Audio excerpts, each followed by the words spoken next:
Mon fils a préféré un match de foot à mon 70e anniversaire.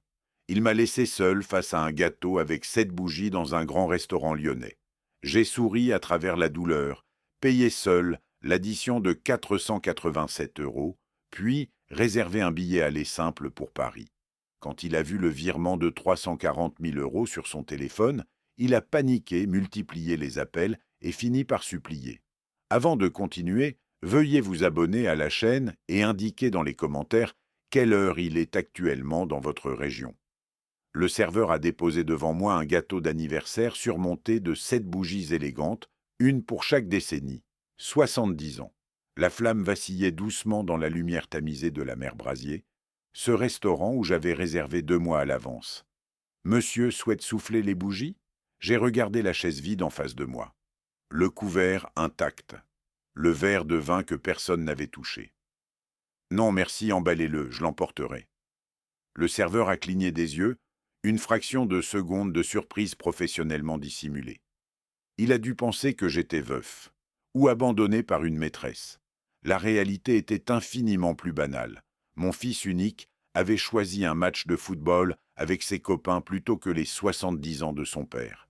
J'ai relu le SMS pour la 4e fois. Les mots ne changeaient pas. Désolé papa, match important avec les gars. On se voit demain peut-être. Bon anniversaire. Bon anniversaire. 2 mots. Même pas le courage d'écrire anniversaire en entier. J'ai fait signe au sommelier de m'apporter une 2e bouteille de Côte du Rhône. Autant profiter de cette soirée que j'avais méticuleusement planifiée.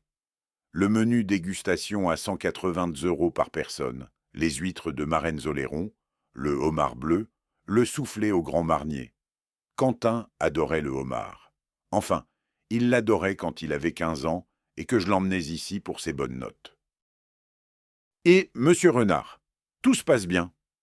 Le maître d'hôtel, que je connaissais depuis 20 ans, s'était approché discrètement. Il avait remarqué la chaise vide, évidemment. Dans ce métier, on remarque tout. Parfaitement, Henri. Mon fils a eu un empêchement de dernière minute. Je suis navré de l'apprendre. Ne le soyez pas. Le homard était excellent. Il s'est éloigné avec ce tact que seuls les grands professionnels possèdent. J'ai versé le vin dans mon verre, admirant sa robe rubis sous la lumière des chandeliers. Un Châteauneuf-du-Pape, 2018, celui que j'avais choisi spécialement pour cette occasion. Quentin n'aimait pas particulièrement le vin. Il préférait la bière artisanale, cette mode ridicule qui faisait fureur chez les trentenaires persuadés d'avoir découvert quelque chose de nouveau. Mon téléphone a vibré. J'ai espéré, stupidement, que c'était lui qui avait changé d'avis. Mais non, Zoé, ma belle-fille, qui envoyait un emoji de gâteau dans le groupe familial.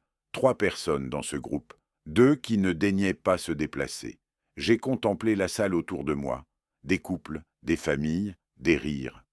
À la table voisine, un homme de mon âge fêtait visiblement quelque chose avec ses enfants et petits-enfants. 4 générations réunies. Sa fille lui a tendu un paquet cadeau en riant. Il l'a ouverte avec cette maladresse émue des pères qui ne savent jamais comment réagir aux marques d'affection. J'ai détourné le regard. Le problème avec le silence, c'est qu'il laisse trop de place aux souvenirs. Je me suis surpris à penser à ce jour, de 1995, où j'avais vendu ma collection de livres anciens, des éditions originales que j'avais mis 15 ans à rassembler, pour payer l'inscription de Quentin à Henri IV. Il voulait devenir notaire, comme moi.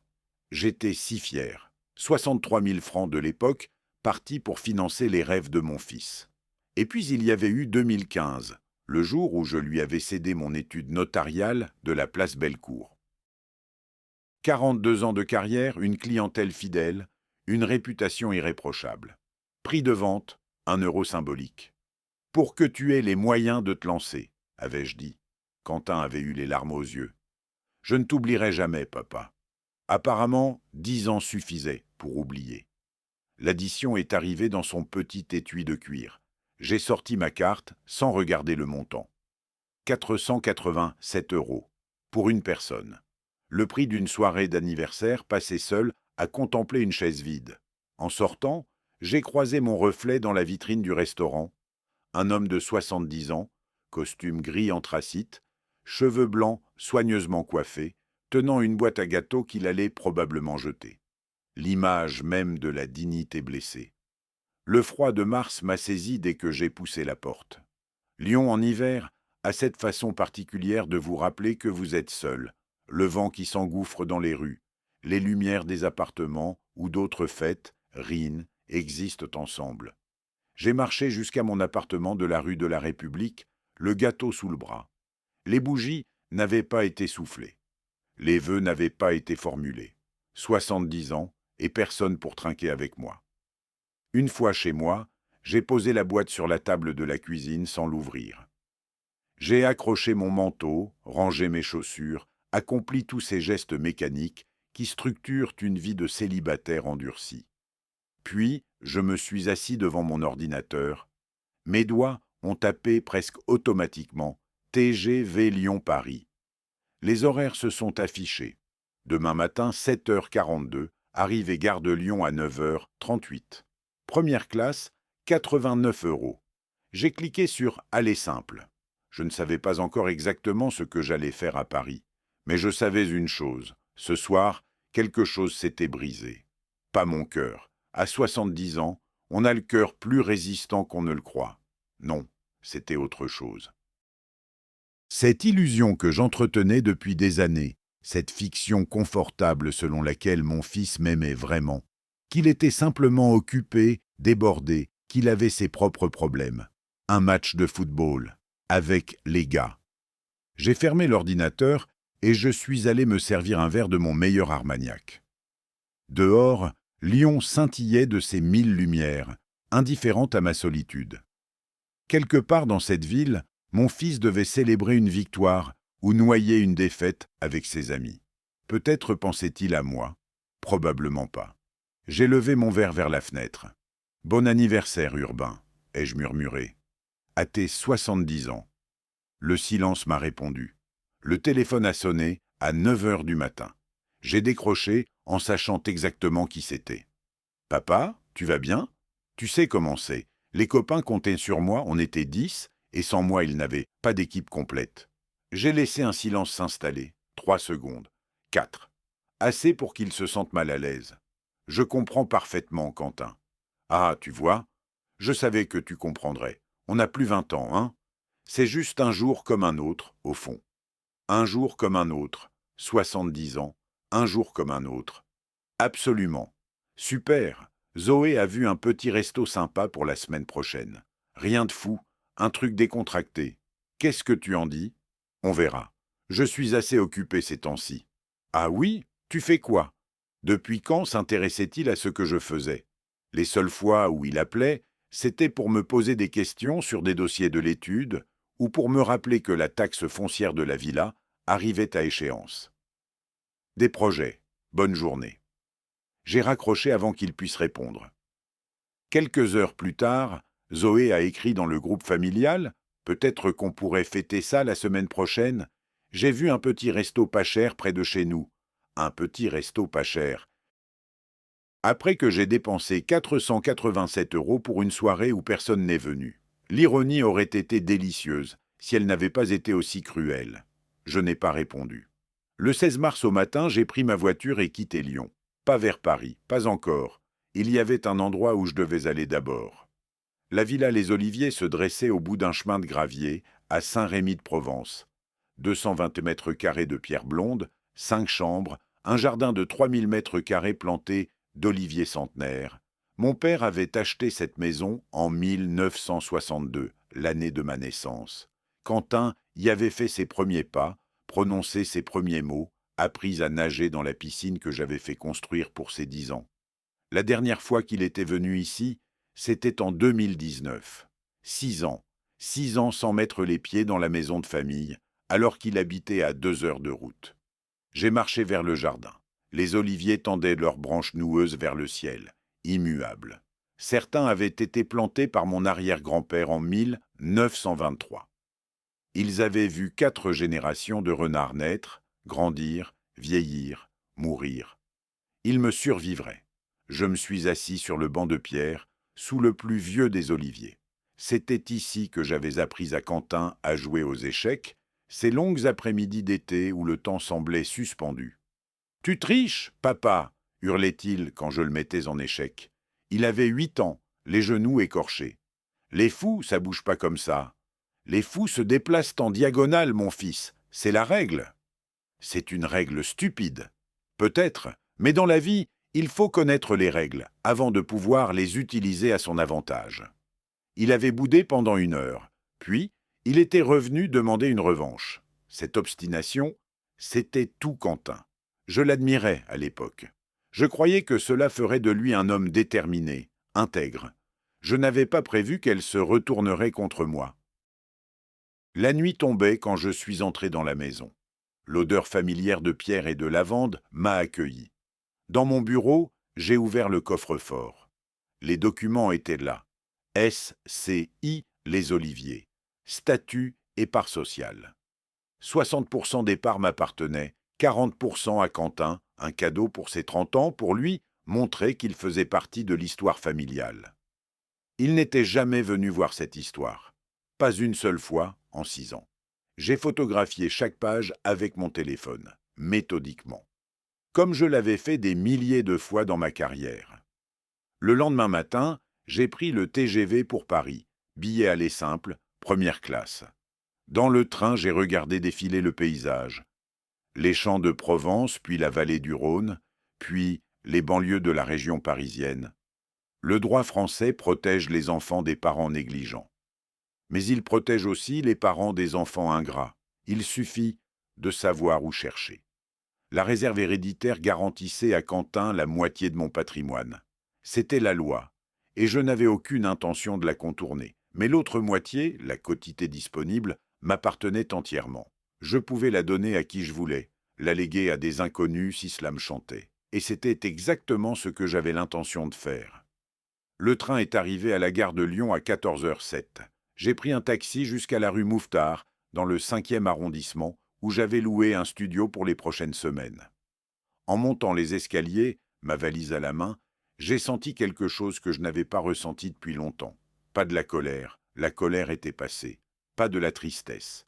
J'avais épuisé mes larmes seul dans la maison de famille. Non, c'était autre chose. Une forme de clarté, de détermination froide. Mon fils avait choisi un match de football plutôt que mes 70 ans. Très bien, il avait fait son choix. Maintenant, c'était à mon tour de faire les miens. Paris m'a accueilli avec son indifférence habituelle. Cette ville a le don de vous faire sentir à la fois invisible et vivant. Exactement ce dont j'avais besoin. Le studio de la rue Mouffetard faisait 32 mètres carrés. Un lit, une kitchenette, une table qui servait à la fois de bureau et de salle à manger. Les murs étaient blancs, impersonnels. Parfait. Je n'étais pas venu ici pour me sentir chez moi. J'étais venu pour réfléchir, pour planifier, pour observer la situation avec le recul nécessaire. Le premier soir, j'ai envoyé un SMS à Quentin. Je suis à Paris pour quelques semaines. Affaires personnelles. Pas d'adresse, pas d'explication. Qu'il se demande ce que son vieux père fabriquait dans la capitale. La réponse est arrivée le lendemain matin.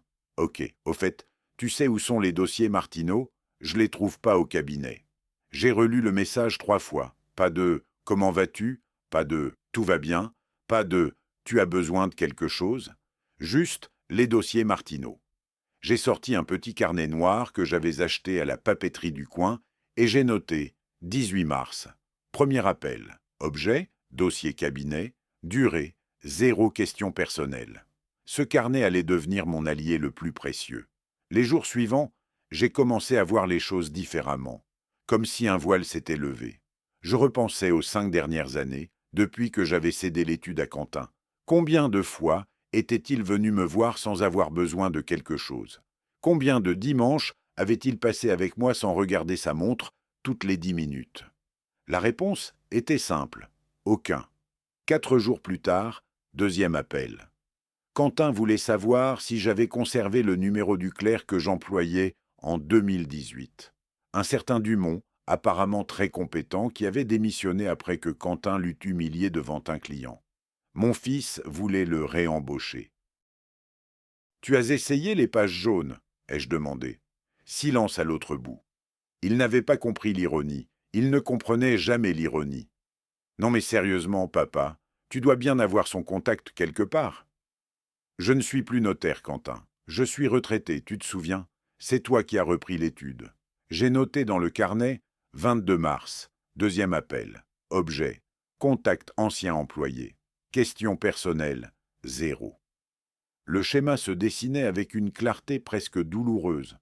Mon fils ne m'appelait jamais pour prendre de mes nouvelles. Il appelait quand il avait besoin de quelque chose. Quand il voulait extraire une information, un contact, une faveur, j'étais devenu un distributeur automatique de services.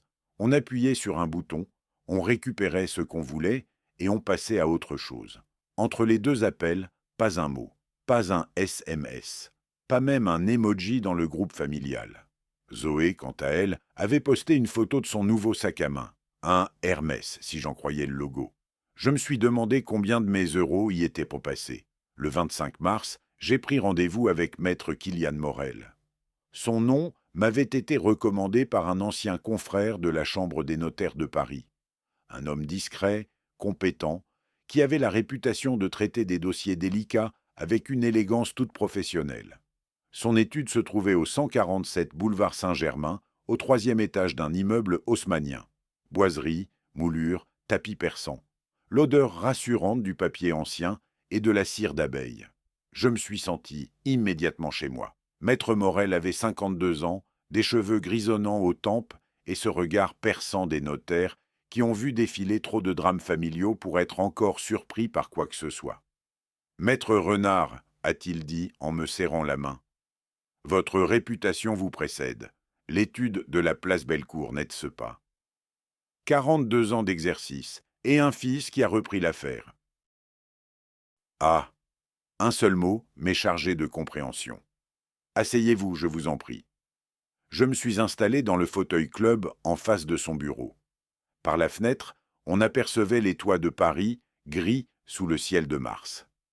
Maître Morel, je vais être direct. J'ai un fils qui ne mérite pas ce que la loi lui garantit. Je veux lui donner exactement ce minimum, la réserve héréditaire, pas un centime de plus. Il m'a regardé longuement. Pas de jugement dans ses yeux, juste une évaluation professionnelle. Vous êtes sûr, maître Renard? Ces décisions sont souvent prises sous le coup de l'émotion. J'ai 70 ans. Mon fils a préféré un match de football à mon anniversaire. Il ne m'appelle que pour me demander des services. Il considère mon patrimoine comme son dû. J'ai marqué une pause. L'émotion n'a rien à voir là-dedans. C'est une question de justice. Maître Morel a hoché la tête lentement. Dans ce cas, maître Renard, nous avons du travail. Beaucoup de travail. Les 2 semaines qui ont suivi ont été les plus productives de ma retraite. Maître Morel et moi, nous sommes vus 4 fois. Chaque rendez-vous durait 2 heures, parfois 3. Nous avons épluché ma situation patrimoniale avec la minutie d'un chirurgien préparant une opération délicate. Récapitulons, a-t-il dit lors de notre 2e rencontre, en dépliant une feuille où il avait dressé l'inventaire de mes actifs. Votre appartement de Lyon, rue de la République, estimation 380 000 euros. Vos parts dans la SCA Les Oliviers, 60% du capital, soit environ 471 000 euros si l'on considère la valeur de la villa à 785 000. Votre collection de vins, 127 000 euros selon la dernière expertise. Vos comptes bancaires, 340 000 euros. Divers placements et liquidités, 82 000 euros. Il a posé son stylo. Total, environ 1 400 000 euros. Votre fils unique a droit à la réserve héréditaire, soit la moitié, 700 000 euros quoi qu'il arrive. Et l'autre moitié? La quotité disponible. Vous en faites ce que vous voulez. Vous pouvez la léguer à qui bon vous semble, une association, un ami, un inconnu dans la rue si cela vous chante. J'ai souri. Pour la première fois depuis le 14 mars, j'ai senti quelque chose qui ressemblait à de la satisfaction. Parlez-moi de la SCI, ai-je demandé. Maître Morel a croisé les mains sur le bureau. Ah, la SCI. C'est là que les choses deviennent intéressantes. Votre fils détient 40% des parts. Vous en détenez 60. En théorie, vous êtes majoritaire. Mais pour les décisions importantes, vente du bien, modification des statuts, les règles actuelles exigent une majorité simple. Ce qui signifie que si vous décédez demain, votre fils hérite de vos parts et devient propriétaire à 100%. Il pourra vendre la villa le lendemain de vos obsèques. L'image m'a frappé comme une gifle. Les oliviers centenaires arrachés pour faire place à une résidence de vacances. La maison de mon père, de mon grand-père, transformée en liquide sur un compte bancaire. Comment l'empêcher? En modifiant les statuts, en exigeant l'unanimité pour toute décision de vente et en cédant une partie de vos parts à un tiers de confiance. Un tiers de confiance, ai-je répété. Thérèse Lambert, ma voisine de Saint-Rémy, celle qui arrosait mes oliviers quand j'étais à Lyon, qui m'apportait des confitures maison et me racontait les potins du village. 68 ans de sagesse provençale et une intégrité à toute épreuve. J'ai quelqu'un en tête. Parfait. Maître Morel a pris des notes. Maintenant, parlons de l'appartement de Lyon. Vous pourriez envisager une donation avec réserve d'usufruit. Vous conservez le droit d'y vivre jusqu'à votre mort. Votre fils hérite de la nue propriété, mais il ne peut rien en faire tant que vous êtes vivant. Il sera propriétaire d'un bien qu'il ne peut ni vendre, ni louer, ni habiter. Exactement. La frustration garantie par le Code civil. J'ai éclaté de rire. Un vrai rire. Le premier depuis des semaines. Le 10 avril, j'ai également consulté maître Romain Bernard, un avocat lyonnais spécialisé en droit de la famille. Je l'ai rencontré par visioconférence depuis mon studio parisien. Les temps modernes ont du bon. Votre fils pourrait-il contester? Ai-je demandé. Contester quoi? Exactement. Vous respectez scrupuleusement la réserve héréditaire. Vous ne le déshéritez pas. Vous lui donnez le minimum légal. C'est parfaitement licite. Et s'il prétend que je ne suis pas sain d'esprit? Maître Bernard a souri.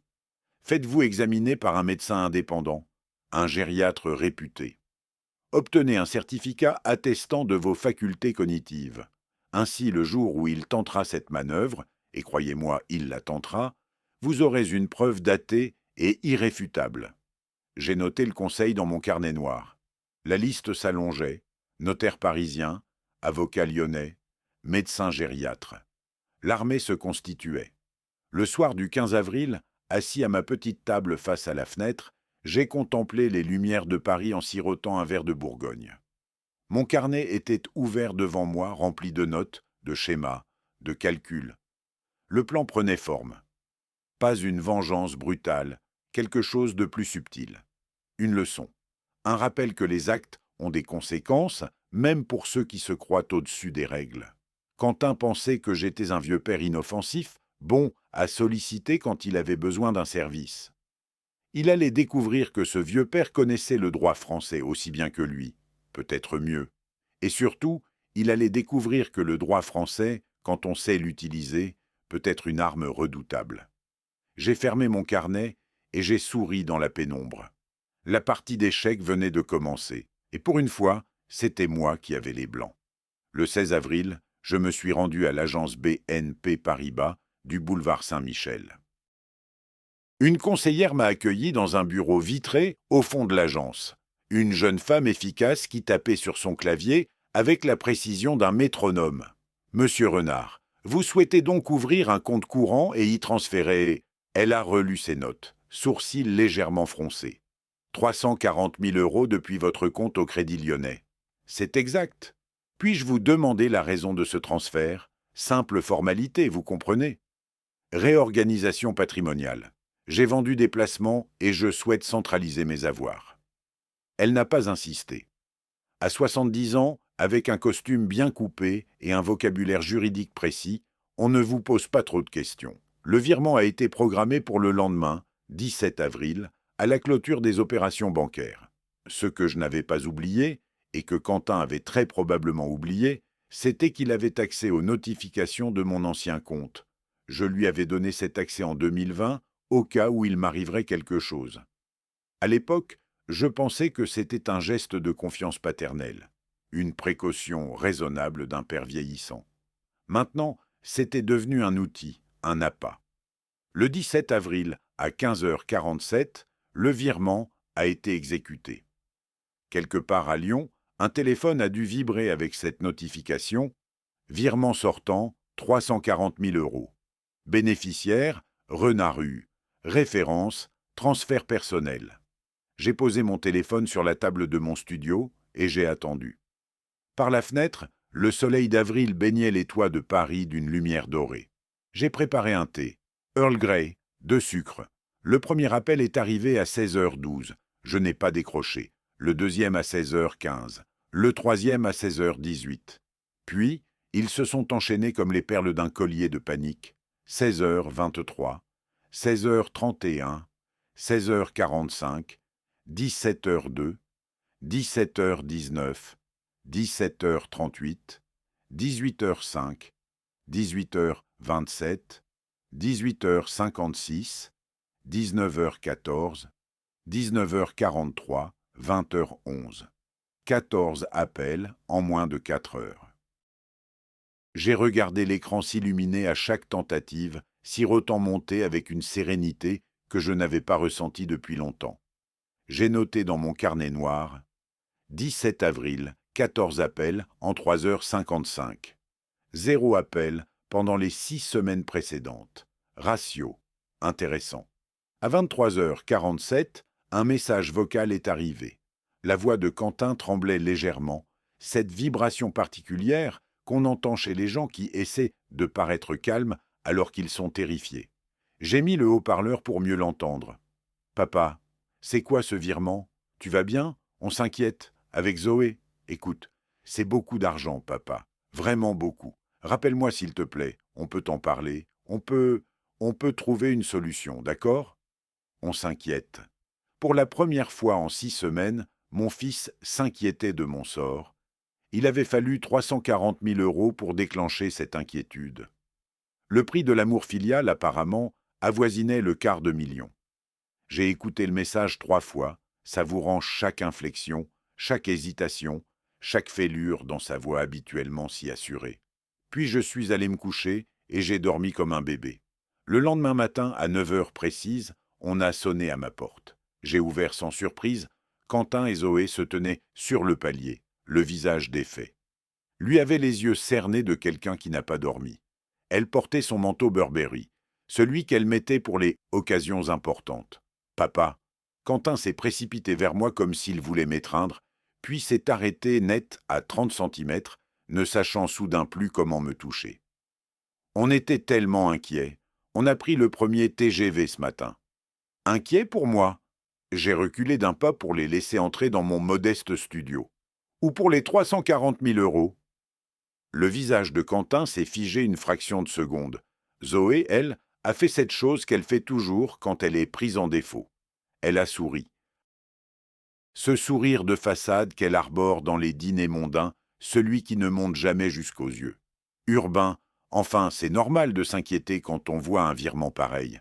On a cru que, je ne sais pas, qu'on vous avait arnaqué, ou que vous aviez fait une mauvaise rencontre, ou que je perdais la tête.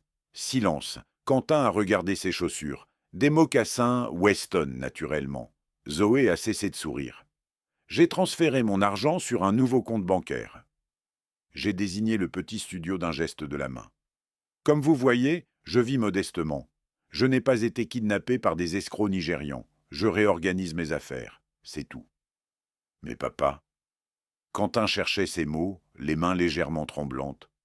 340 000 €, c'est énorme. Qu'est-ce que tu comptes en faire exactement? Ce que je veux. C'est mon argent, il me semble. Oui, bien sûr, mais... Il s'est tourné vers Zoé, cherchant du renfort. Elle lui a lancé un regard qui disait clairement « Débrouille-toi ». Quentin, ai-je dit doucement, presque tendrement. La dernière fois que tu m'as appelé pour autre chose qu'un service, c'était quand? Il a ouvert la bouche, l'a refermée. Ses yeux ont papillonné. Je vais te le dire, jamais. En tout cas, pas depuis que tu as repris l'étude. J'ai marqué une pause. Maintenant, si vous voulez bien m'excuser, j'ai des choses à faire. Le notaire m'attend à 14 heures. Je les ai raccompagnés à la porte. Quentin s'est retourné une dernière fois, la main sur la poignée. Papa, Je ne comprends pas ce qui se passe. Vraiment pas. J'ai souri. Un vrai sourire, presque chaleureux. Tu comprendras, mon fils. Bientôt, tu comprendras parfaitement. J'ai fermé la porte. De l'autre côté, j'ai entendu leurs pas s'éloigner dans l'escalier. Le murmure de leur voix. Le mot « fou » prononcé par Zoé. J'ai souri de plus belle. Les semaines qui ont suivi ont été instructives. Comme observer un animal pris au piège qui essaie toutes les issues possibles avant de comprendre qu'il n'y en a pas. Quentin a d'abord essayé la voie diplomatique. Appel quotidien, parfois 2 ou 3 par jour. Message dans le groupe familial, alternant entre inquiétude feinte et jovialité forcée. Tu nous manques, papa. Même une invitation à dîner chez eux, une première depuis presque 2 ans. J'ai poliment décliné chaque proposition. Je suis occupé, répondais-je invariablement. C'était vrai. J'étais très occupé à préparer la suite. Début mai, voyant que la diplomatie ne fonctionnait pas, il a changé de stratégie. J'ai reçu un appel de Maître Morel un mardi matin. Maître Renard, je tenais à vous informer. Un certain Quentin Renard a téléphoné à l'étude ce matin. Il se présentait comme votre fils et demandait des informations sur vos dossiers en cours. Et vous lui avez répondu quoi? Que le secret professionnel s'appliquait, naturellement. Il a insisté, lourdement, avec un ton qui frisait la menace. J'ai raccroché. J'ai souri en contemplant les toits de Paris. Mon fils commençait à paniquer. C'était le premier signe qu'il avait compris que quelque chose de sérieux se tramait dans son dos. Le 8 mai, j'ai reçu une lettre recommandée. L'enveloppe portait le logo d'un cabinet d'avocats lyonnais, Maître Julien Perrault, spécialisé en droit patrimonial. À l'intérieur, une mise en demeure rédigée dans le jargon juridique le plus pompeux, le genre de prose qu'on apprend en première année de droit. Monsieur, au nom de mon client, monsieur Quentin Renard, je vous prie de bien vouloir fournir dans les plus brefs délais toutes explications relatives aux mouvements de fonds constatés sur vos comptes bancaires depuis le 1er avril 2025. À défaut de réponse satisfaisante sous 15 jours, nous nous réservons le droit d'engager toute action judiciaire appropriée. J'ai lu la lettre jusqu'au bout, puis je l'ai posée sur mon bureau. Mon fils avait engagé un avocat, contre moi, contre son propre père. La partie prenait décidément un tour intéressant. Le 12 mai, Maître Morel m'a appelé avec une nouvelle qui aurait pu m'inquiéter. Votre fils a contacté le procureur de la République de Lyon. Il a déposé un signalement pour personnes vulnérables. En d'autres termes, il suggère officiellement que vous pourriez être atteint de troubles cognitifs qui altèrent votre jugement. J'ai éclaté de rire. Le son a résonné dans mon petit studio. Il me fait passer pour sénile? Mon propre fils? C'est une tactique classique, hélas. Si un juge ordonne une expertise et qu'elle conclut à une altération de vos facultés, toutes vos décisions récentes pourraient être annulées. Dans ce cas, je vais lui faciliter la tâche. Je vais prouver ma santé mentale avant même qu'on me le demande. Le lendemain, j'ai pris rendez-vous avec le docteur Françoise Mercier, gériatre réputée à l'hôpital Cochin. L'examen a duré 3 heures complètes. Tests cognitifs standardisés, évaluation psychiatrique, bilan neurologique complet, questions sur mes habitudes et mes projets. Le verdict est tombé le 19 mai. Sous forme d'un rapport de 8 pages, M. Urbain Renard présente une excellente santé cognitive et physique pour un homme de 70 ans. Aucun signe de démence, de confusion ou d'altération du jugement. Ses facultés de raisonnement sont parfaitement intactes. Il est pleinement capable de gérer ses affaires. J'ai fait certifier le document et j'en ai envoyé une copie à Maître Perrault, l'avocat de mon fils, avec un petit mot manuscrit « Pour votre dossier », bien cordialement. Pendant ce temps, Zoé ne restait pas inactive. Ma cousine Hélène m'a appelé mi-mai, la voix embarrassée. « Urbain, je voulais te prévenir. Zoé m'a téléphoné hier. Elle raconte que tu perds la tête, que tu fais n'importe quoi avec ton argent, que Quentin est très inquiet. » Et toi, qu'est-ce que tu en penses? Moi, je pense que si tu avais perdu la tête, tu ne me poserais pas cette question avec ce ton parfaitement lucide et ce sourire que j'entends dans ta voix. J'ai ri. Hélène avait toujours eu du bon sens. Ta belle-fille fait le tour de la famille, a-t-elle ajouté. Elle a appelé ta tante Margot à Marseille aussi. Elle raconte partout que le pauvre Urbain perd la tête et dilapide sa fortune. Laisse-la faire. Les gens qui me connaissent savent à quoi s'en tenir. Les autres m'importent peu. Le 20 mai, la nouvelle m'est parvenue par courrier officiel du parquet. Le signalement de Quentin avait été classé sans suite. Absence de tout élément permettant de caractériser une situation de vulnérabilité. Le procureur avait probablement reçu mon certificat médical. Ce soir-là, j'ai ouvert une bouteille de mon Châteauneuf-du-Pape préféré, un 2019, excellent millésime. Pas pour fêter une victoire, il était trop tôt, mais pour marquer une étape importante. Mon fils avait tenté de me faire passer pour fou. Il avait mobilisé un avocat et la justice. Il avait échoué sur toute la ligne. Maintenant, c'était à mon tour de jouer vraiment, et j'avais gardé mes meilleures pièces pour la suite.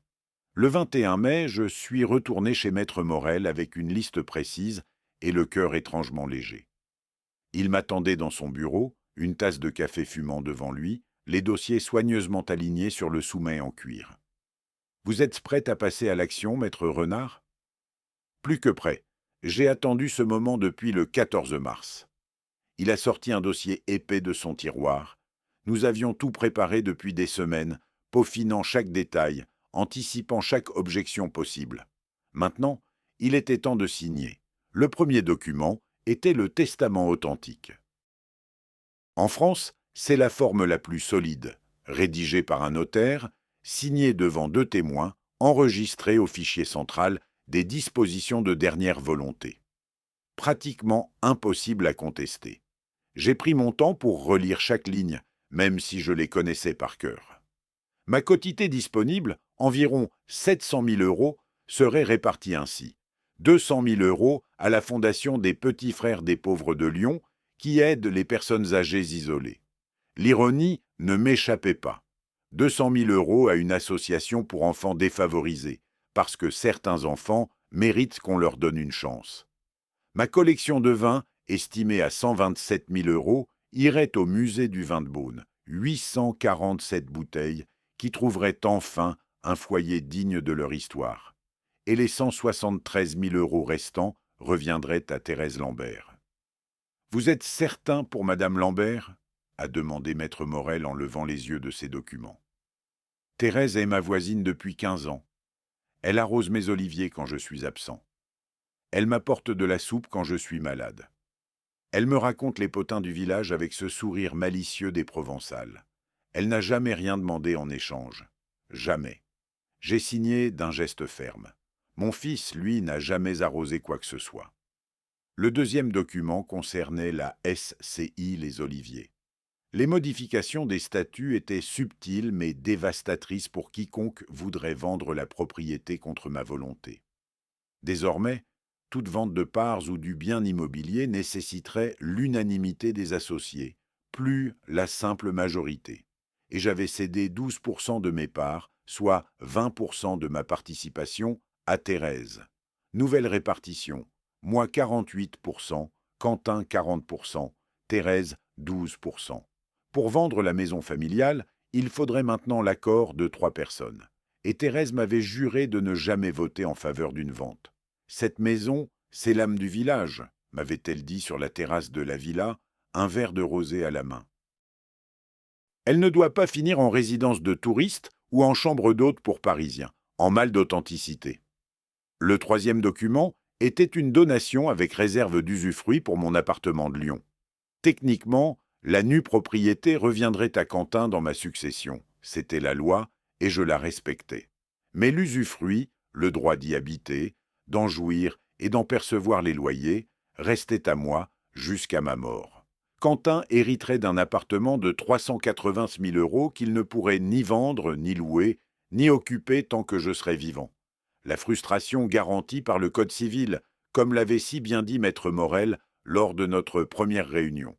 J'ai signé les 3 documents en moins d'1 heure. Le stylo glissait sur le papier avec une fluidité presque sensuelle. Chaque signature était un coup d'échec. Échec au roi. « Et maintenant ?» a demandé Maître Morel en rangeant les documents dans leur chemise cartonnée. « Maintenant, on envoie les notifications officielles. par lettre recommandée avec accusé de réception. Je veux qu'il sache que tout est en règle, que rien n'a été fait dans l'ombre. Le 3 juin, Quentin a reçu la lettre recommandée de l'étude de Maître Morel. Je n'étais pas là pour voir son visage quand il l'a ouverte, mais je peux l'imaginer avec une précision délicieuse. Le courrier l'informait des modifications apportées au statut de la SCAH, les Oliviers, conformément à l'article 12 desdits statuts et de l'introduction d'une nouvelle associée, Madame Thérèse Lambert. Mon téléphone a sonné 47 minutes plus tard. J'ai laissé sonner 3 fois avant de décrocher. « Papa, c'est quoi cette histoire avec la SCI ?»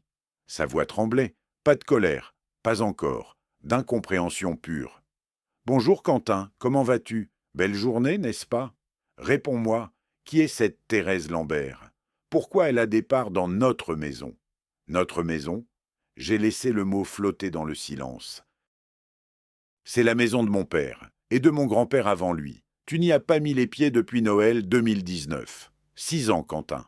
Ça n'a rien à voir, c'est ma famille, mon patrimoine. Ta famille.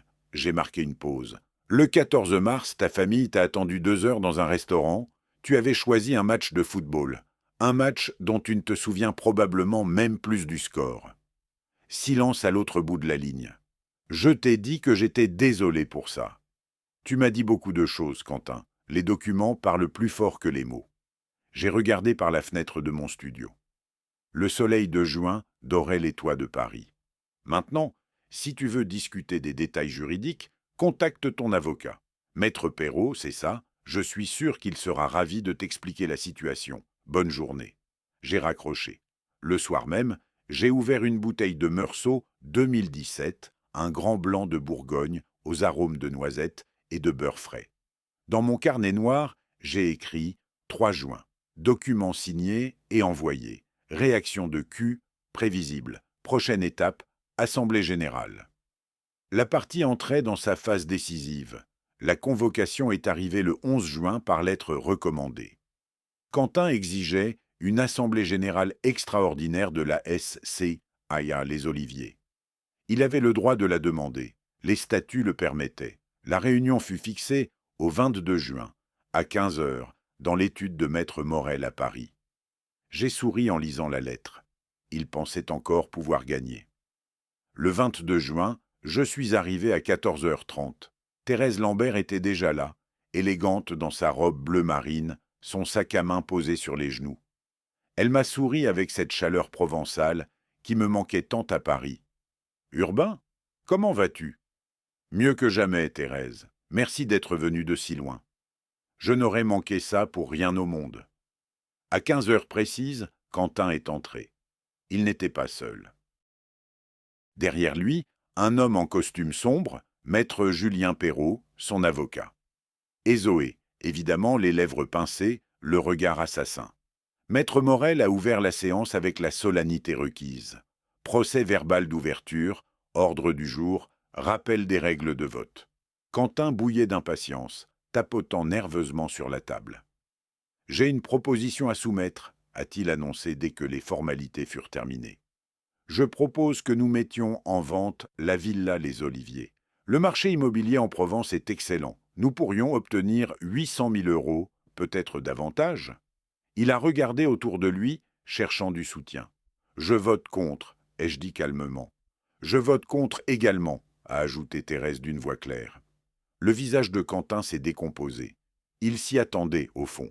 Mais l'entendre à voix haute, dans un cadre officiel, avec un procès verbal qui consignerait sa défaite, c'était autre chose. « Vous ne pouvez pas faire ça !» Il s'est levé d'un bond. « C'est ma maison de famille ?» ?»« Non, Quentin. » Ma voix était posée, presque douce. « C'était la maison de mon père et de mon grand-père avant lui. Tu n'y as même pas passé Noël depuis 2019. Ça n'a aucun rapport. » Maître Perrault a posé une main sur le bras de son client. « Quentin, calmez-vous. » Il s'est tourné vers Maître Morel. « Nous contestons la validité des modifications statutaires.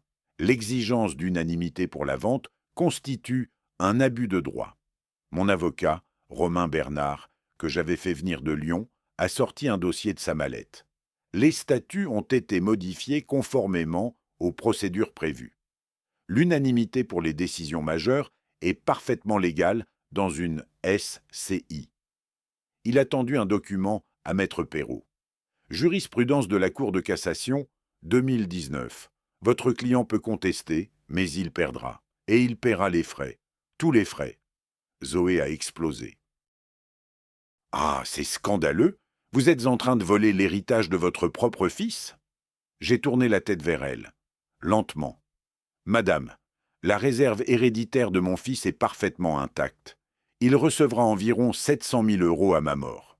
C'est plus que ce que la plupart des Français verront jamais. J'ai soutenu son regard. Quant à vous, vous n'avez aucun droit dans cette SCI. Votre présence ici est tolérée, pas requise. Elle a ouvert la bouche, l'a refermée. Ses joues sont devenues écarlates. La réunion s'est terminée 20 minutes plus tard. Proposition de vente rejetée. Procès-verbal signé. Quentin et son escorte sont sortis sans un mot. J'allais partir quand Quentin m'a rattrapé dans le couloir. « Papa, attends !» Sa voix avait changé, plus basse, presque suppliante. « On peut prendre un café? Juste toi et moi ?» J'ai hésité. Quelque chose dans sa voix m'a fait hocher la tête. Nous nous sommes installés dans un café près de l'Odéon. 2 expressos. Le silence entre nous était épais comme du miel. « Papa, je suis désolé pour ton anniversaire. Vraiment désolé. J'ai bu une gorgée de mon café. Amer. Parfait. Tu es désolé parce que tu risques de perdre de l'argent. C'est pas vrai. » Ses yeux se sont embués. Non? J'ai posé ma tasse. Quand as-tu appelé pour la dernière fois sans avoir besoin de quelque chose? Il n'a pas répondu. Le silence était sa réponse. Le 14 mars, tu avais le choix entre un match de foot et les 70 ans de ton père. Tu as choisi. J'ai marqué une pause. Maintenant, j'ai fait mes choix aussi. Je peux changer, papa. Donne-moi une chance. Une chance? J'ai souri tristement. Je t'en ai donné des centaines. L'étude à 1 €, l'appartement que j'ai co-signé, les parts de la SCI. Chaque fois, tu as pris sans jamais donner. Je me suis levé et j'ai posé un billet de 10 € sur la table. Le testament ne changera pas. Les statuts non plus. Mais si un jour tu veux vraiment reconstruire quelque chose, pas pour l'argent, juste pour nous deux, tu sais où me trouver. Je suis sorti sans me retourner. Les cigales chantaient quand la voiture de Quentin s'est garée devant la villa Les Oliviers. C'était le 5 juillet 2025, un samedi après-midi écrasé de chaleur provençale. J'étais assis sur la terrasse à l'ombre du vieux figuier, un verre de rosé bien frais à la main, regardant le soleil descendre derrière les collines des Alpilles. Je l'avais vu arriver de loin, le nuage de poussière blanche sur le chemin de gravier.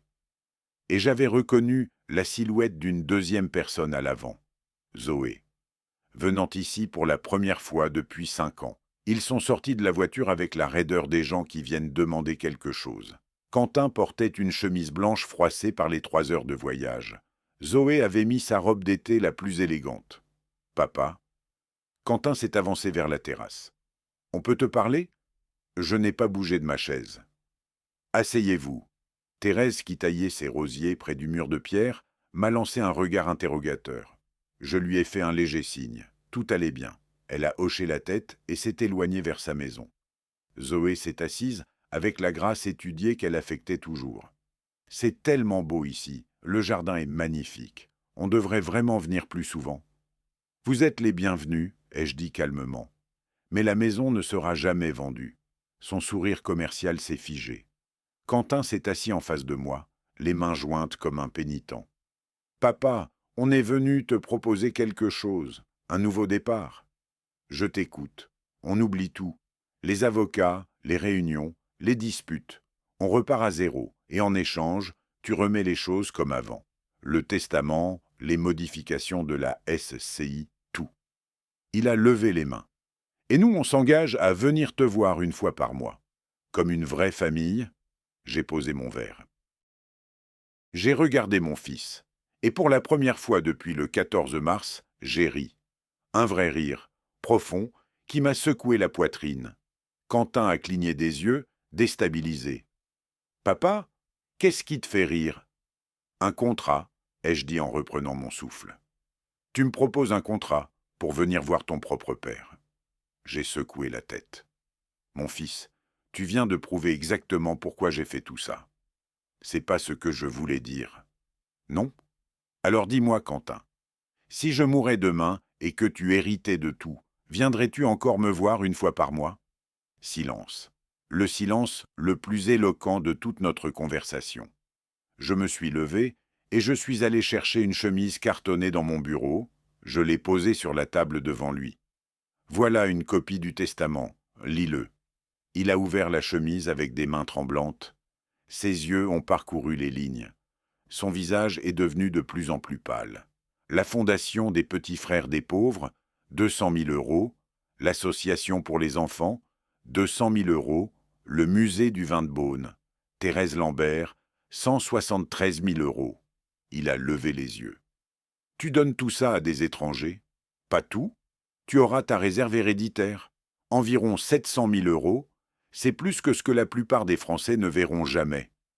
Mais tu n'auras pas un euro de plus. Zoé s'est levée d'un bond. C'est inacceptable. On va contester. Contester. J'ai haussé les épaules. Vous avez déjà essayé. Le signalement au procureur, la demande d'expertise psychiatrique.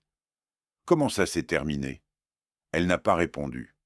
J'ai fait un geste large vers les oliviers centenaires qui se dressaient dans la lumière dorée du soir. Cette maison ira à des gens qui l'aiment vraiment, pas à des gens qui veulent la vendre au plus offrant. Quentin a fermé les yeux. Une larme a coulé sur sa joue. Vraie ou fausse? Je ne savais plus. Je ne voulais plus savoir. Papa, s'il te plaît. La partie est terminée, Quentin. Tu as joué tes cartes. J'ai joué les miennes. Le droit français a tranché. Je me suis rassis et j'ai repris mon verre. Maintenant, si vous voulez rester dîner, vous êtes les bienvenus. J'ai préparé une ratatouille, sinon la route est longue jusqu'à Lyon. Ils sont partis 1 heure plus tard, sans dîner, sans un mot d'au revoir. Je suis resté sur la terrasse jusqu'à la nuit tombée, écoutant les cigales et regardant les étoiles apparaître une à une. Le vent du soir portait l'odeur des lavandes et du thym sauvage. Pour la première fois depuis des mois, je me sentais véritablement en paix. Le mois de juillet s'écoulait doucement à Saint-Rémy-de-Provence. Les matins, je jouais à la pétanque avec les voisins sur la place ombragée du village. Les après-midi, j'écrivais mes mémoires à l'ombre des oliviers. Les soirs, un verre de rosé sur la terrasse, regardant le soleil descendre derrière les Alpilles. La vie que j'aurais dû avoir depuis le début. Quentin ne m'appelait plus. D'après ma cousine Hélène, il avait vendu son Porsche Cayenne et commençait à travailler sérieusement à l'étude. Les clients qui étaient repartis pendant qu'il s'occupait de ses affaires familiales revenaient lentement. Le 18 juillet, j'ai trouvé une lettre dans ma boîte aux lettres. Pas un email, pas un SMS. Une vraie lettre avec une enveloppe blanche et une écriture manuscrite que j'ai reconnue immédiatement. Je l'ai ouverte sur la terrasse avec un café. Papa, je ne sais pas par où commencer. Ces derniers mois ont été les plus difficiles de ma vie, non pas à cause de l'argent, même si je mentirais en disant que ça n'a pas compté, mais à cause de ce que j'ai découvert sur moi-même. Zoé est partie. Elle a fait ses valises la semaine dernière. Elle a dit qu'elle ne pouvait pas rester avec quelqu'un qui avait raté sa seule chance de fortune. Ces mots exacts. Je crois que je n'avais jamais vraiment compris qui elle était. Le match de foot, le 14 mars. Tu m'as demandé contre qui c'était. Je ne m'en souviens pas. Je ne me souvenais même pas le lendemain. Un match de rien du tout. Et j'ai raté tes 70 ans pour ça. Je ne te demande pas de changer le testament. Je ne te demande rien du tout. Je voulais juste te dire que j'ai compris. Trop tard peut-être. Mais j'ai compris. Ton fils, Quentin. J'ai lu la lettre 3 fois. Puis, je l'ai posée sur la table et j'ai regardé les oliviers. Les mêmes arbres sous lesquels je lui avais appris à jouer aux échecs quand il avait 8 ans. Était-ce sincère?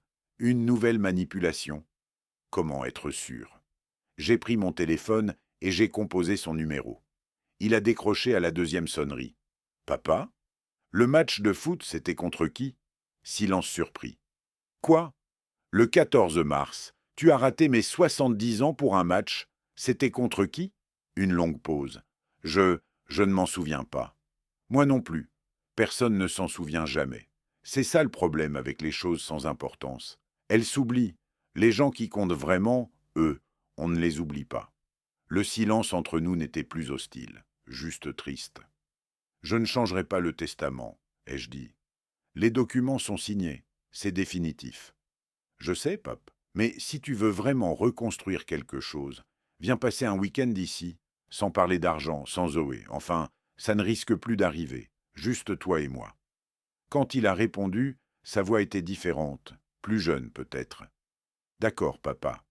Le premier week-end d'août 2025, Quentin est arrivé à la villa Les Oliviers, seul.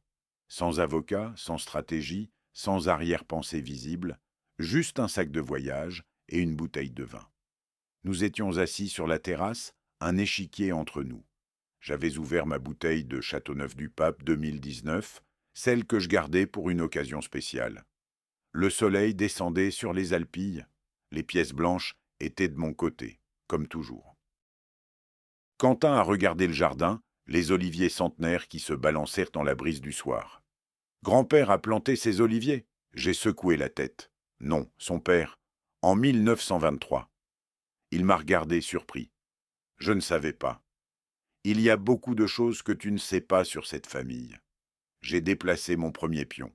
Mais on a le temps maintenant. Il a hoché la tête. Puis, il a avancé son propre pion. Nous n'avons pas beaucoup parlé ce soir-là. Mais nous étions là, ensemble, sous les étoiles de Provence. Le vin était excellent. La partie d'échecs s'est terminée par une nulle, la première depuis qu'il avait 8 ans. Le testament ne changerait pas. La maison resterait protégée. Les 700 000 € de la réserve héréditaire iraient à Quentin le moment venu, comme le prévoit la loi française. Pas un euro de plus, pas un euro de moins. Mais peut-être y avait-il quelque chose de plus précieux que l'argent à sauver entre un père et son fils. Le soleil s'est couché sur les Alpilles. Les cigales ont entamé leur concert nocturne. Et pour la première fois, depuis ce 14 mars où j'avais soufflé seul les bougies de mes 70 ans, j'ai eu l'impression que mon fils était vraiment là, présent, avec moi. Non pas pour l'héritage, non pas pour la maison, juste pour moi. C'était peut-être un début. Si vous avez aimé cette histoire, n'hésitez pas à liker cette vidéo, vous abonner à la chaîne et partager vos impressions dans les commentaires. Pour écouter la prochaine histoire, cliquez sur la vignette à gauche. Merci de votre écoute.